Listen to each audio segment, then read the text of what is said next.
আমি দরজার সামনে আসতেই শুনতে পেলাম রুমের ভেতর থেকে তানিশা বলছে, দুলা ভাই, প্রতি রাতে আপনি এভাবে আমাকে ব্যথা দেন, একটু সহ্য করে থাক, পুরোপুরি ঢুকে গেলে আর ব্যথা পাবি না।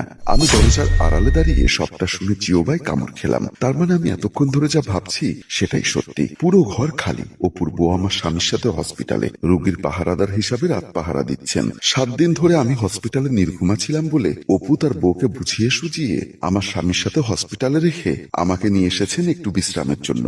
আমি যখন দাঁড়িয়ে দাঁড়িয়ে কথাগুলো ভাবছিলাম, এমন সময় আবার শুনতে পেলাম তানিশা বলছে, দুলা ভাই, তাড়াতাড়ি করুন, আমি আর পারছি না। অপু তখন বলল, আজ তোর আপু বাসায় নেই, তুই চিৎকার করলেও তার ঘুম ভাঙবে না, সে এখন আমার চাচার সাথে হসপিটালে, সুতরাং আজ আমি ইচ্ছা করেই তোকে বেশি ব্যথা দিব।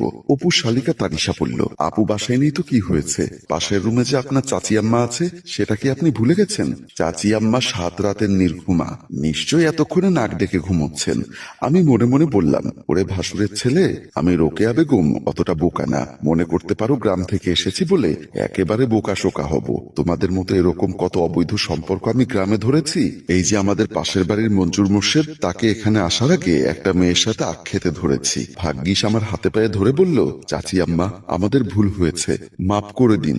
আমার আবার নরম মন, তাই তাদের সেই রাতে মাফ করে দিয়েছিলাম। কিন্তু বাবা, তোমরা শালিদুলা ভাই, তোমাদেরকে মাফ করব না। আমি যখন দরজায় দাঁড়িয়ে কথাগুলো ভাবছিলাম তখন তানিশা আবারও বলল, দুলা ভাই, আজ এতক্ষণ লাগছে কেন? একটু তাড়াতাড়ি করুন না, আমি ব্যথা পাচ্ছি তো। চুপ, ব্যথা তো একটু পাবি, এই তো শেষের দিকে। আমি দরজার আড়ালে দাঁড়িয়ে ভাবলাম, কেমন নির্লজ্জ বেহায়া ওরা। ওদের কি পাপের ভয় নেই? মৃত্যুর পরেই অবৈধ সম্পর্কের কি শাস্তি হতে পারে সেটা কি ওরা জানে না?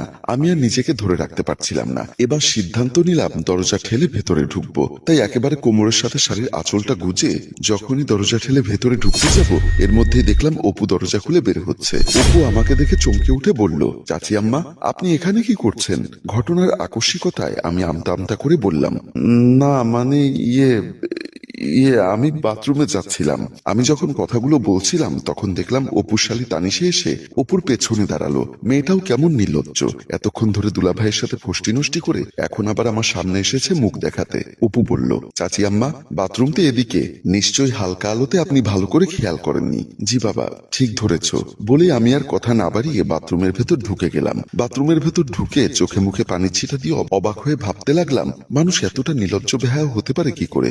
আমি যে তার একটা চাচি আম্মা, এতক্ষণ ধরে যে আমি তাদের শালিদুলা ভাইয়ের কুকৃতির কথাগুলো শুনছিলাম, নিশ্চয়ই ওরা কিছু না কিছু টের পেয়েছে। কিন্তু শালিদুলা ভাই কতটা সাবলীল ভাবে আমার সামনে এসে দাঁড়ালো। ওদের চেহারা দেখে মনে হচ্ছে ওদের মতো নিষ্পাপ মানুষ এই পৃথিবীতে আর নেই। আমি আর সহ্য করব না। কাল সকালে হসপিটালে যাওয়া মাত্রই অপুর বউকে সব কথা খুলে বলবো।